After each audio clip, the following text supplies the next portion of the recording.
গেছি বেটা ইতরে জামাই কোথাকার। শ্বশুর ফাদার, এই যে মোরা খালডা দিয়ে যাইতেছ খালডার পাড় দিয়ে, এই খালডা কাটছিল কে? এ খালটা তোর বাপ কাটেছিল। শ্বশুর ফাদার তো এত মাটি ফালাইছিল কোথায়? এত মাটি তোর বাপের আমি খাওয়াইছিলাম কোথাকার ইতরে জামাই। শ্বশুর ফাদার দাঁত কিসমিস করে নাই? ওরে একটা তুই কথা কাও, তোর মুখ আমি সুতা দিয়া সেলাই করিয়ে দেবো। শ্বশুর আব্বা তাই শ্বশুর বাড়ি যাইয়া গোস্ত চাপিয়ে খাবো কিভাবে? গোস্ত চাবাইয়ে খাবা কিভাবে?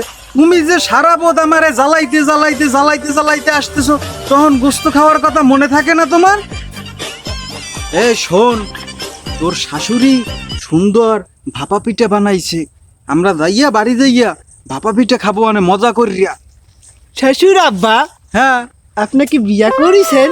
শোনো শোনো আমার জামাইয়ের কথা, আমি বিয়ে না করলে তোরটা আসলো কোথা দিয়া? শ্বশুর আব্বা, আপনার ছেলে মেয়ে কয়জন? কেমনটা লাগে আমার, ওরে কপাল আমার, আমার জামাই আমারে জিজ্ঞেস করে আমার ছেলে মেয়ে কয়জন। কপাল আমার কপাল, আমার জামাই আমার কাছে জিজ্ঞেস করে আমার ছেলে মেয়ে আছে কিনা। আর একটা কথা বললে তোর দাঁত কিন্তু আমি ছাতি দিয়ে ভেঙে দেবো। শ্বশুর আব্বা তো এই একই কথা, তাহলে আমি শ্বশুর বাড়ি যাই গোস্ত চাপিয়ে খাবানি কেমনে? গোস্ত চাবাইয়ে খাবা না কেমবাইলে, গোস্ত চাবাইয়ে খাবা না কেমবাইলে? তুমি যে সারা পথ আমারে জ্বালাইতেছ, তোর সাথে মাইয়ে বিয়ে দিয়ে আমি ছাই খাইছি। শ্বশুর আব্বা, আপনি ছাই খেতে গেলেন কেন? আমার কাছে বলতেন, আমি 10 কেজি চাল পাঠিয়ে দিতাম।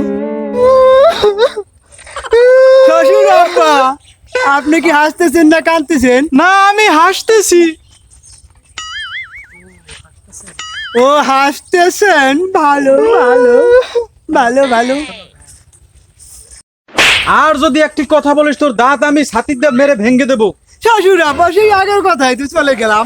আব্বা, আপনি কি এতক্ষণ যাত্রায় অভিনয় করছেন নাকি? না আমি ডাডি ও বাবা, আব্বা ডাডি ডাডি ও বাবা, খারাপ আব্বা, আপনি খালি মারতে থাকেন। শোনেন, আপনার মাইয়ের আমি যেতে যেতে ফতুরাই যাইতে আছি। কি দেও আমার মাইয়ারে এত তুই? আরে আইজ 1000, কাল 2000, পরশু 3000। এত টাকা দিয়ে আমার মেয়ে করেটা কি? মই দিই নাকি মুই জানি।